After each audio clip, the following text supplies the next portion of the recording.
Hey everyone, Morgan here. So today I wanted to talk about how to prepare for hurricanes long before they ever happen. Right now, at the time of making this video, there is Hurricane Dorian that is coming directly towards Florida. It actually skirted Puerto Rico.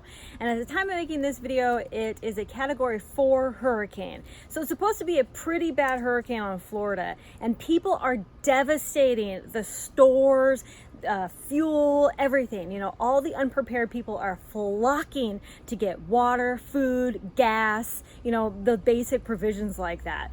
And I think it's going to be a couple, 2 or 3 more days until it's supposed to hit. Not to make jokes because there's nothing funny about this hurricane, but people are all mad that it's ruining their Labor Day weekend plans. But anyway, the fact is, if you live in any sort of natural disaster prone area, you should know to be prepared for this stuff every single year, because this stuff happens every single year.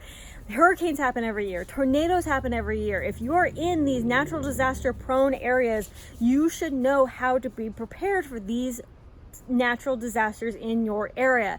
You live in a natural disaster prone area, so be prepared. With your food, water, evacuation plans. I'm going to kind of go into some of these details.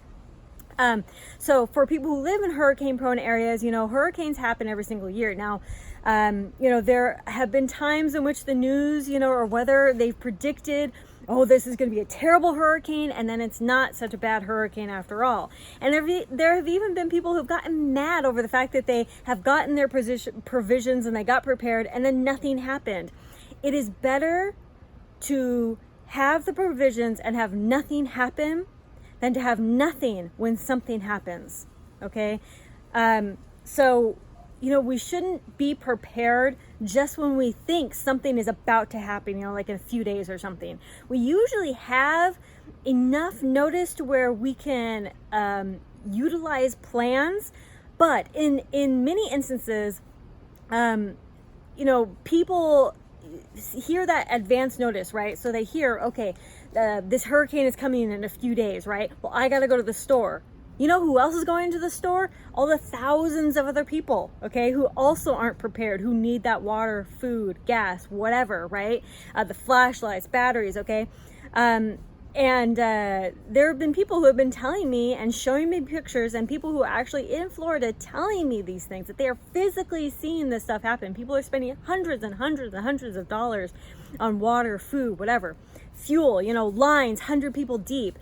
And so, you know, I'm really thankful for this intel, you know, and that's another thing that I'm going to be talking about as well. Intel is very important. You know, the more intel you can get, the better, through ham radio, through social media, you know, as long as you have access to this stuff, and even through news sources. Okay. But, you know, follow hashtags, you know, these are real first line experiences, you know, and there's lots of tips and stuff on these hashtags as well. You may think that social media, you know, isn't useful to preppers. It is. It's good for intel.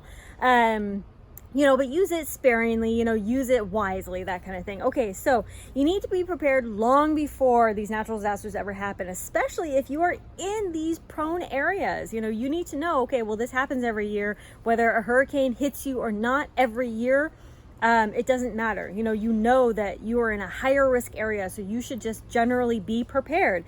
You should be prepared with basic food and water for at least, I would say, 2 weeks, because it's not just the disaster that you're preparing for, it's the aftermath that you're also preparing for. Okay. So food, water, flashlights with batteries, candles, you know, be safe with the candles, of course. I would also suggest like external batteries to charge your cell phones. You may have texting ability, or, you know, after some point cell service will return. You know, services will return normally after natural disasters. It just kind of depends on when, you know, how big was it? You know, it could be a few days, could be weeks. It just kind of really depends. So, you know, that's why I always suggest at least 2 weeks worth of food and water, and that's for each person. And make sure that you have a plan for your pets as well. Are you going to send your pets somewhere else? Are your pets going to, you know, come indoors? Are they normally indoor pets? Where are they going to go to the bathroom? You know, all this stuff. You have to think about this sort of stuff for your pets. I have a hurricane checklist that you can download. at my website. I'm going to put a direct link down below. Download the hurricane checklist and make sure that you are, you know, properly being prepared. And I even put spaces in there. You can write in your own little stuff. But yeah, I have the lights out kit with all the flashlights and the candles and all that. So know when to evacuate. I would not wait for somebody to tell you to evacuate. If you know the hurricane is coming and you think that you have the potential to be in direct danger of that hurricane, then evacuate, especially a place like Florida, where I've heard that it is very difficult to get out of.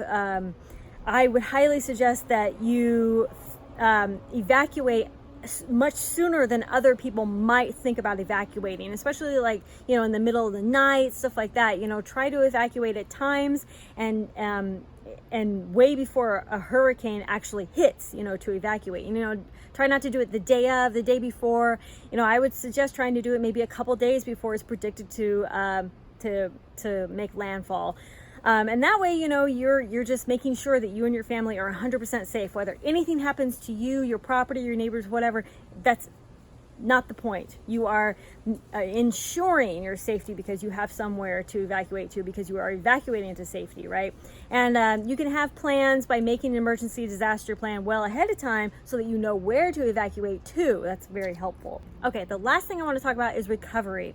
Keep in mind that recovery, if you or anyone around you, your city, whatever, is impacted by the hurricane, and you know there's going to be recovery time, it could be not just weeks, it could be months, it could be years of recovery time. So you need to be prepared for that.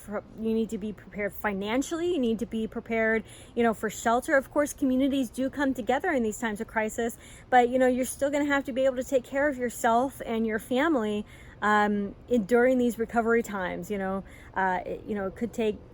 it could really take a year or more for the city, your area, you know, to rebuild, whatever it is, to fully recover. So these are just some thoughts to think about. I do hope that everyone remains safe. If you do live in any sort of natural disaster prone area, I highly, highly encourage you to get prepared now, and do not wait a few days before, you know, whatever's coming your way. You know, do it now. So again, it's better to have the knowledge and the plans and the items ready to go, regardless whether anything happens, than to have nothing when something actually happens. Thank you all so much for watching. Conquer tomorrow by preparing today. Talk to y'all later. Bye. Stay safe.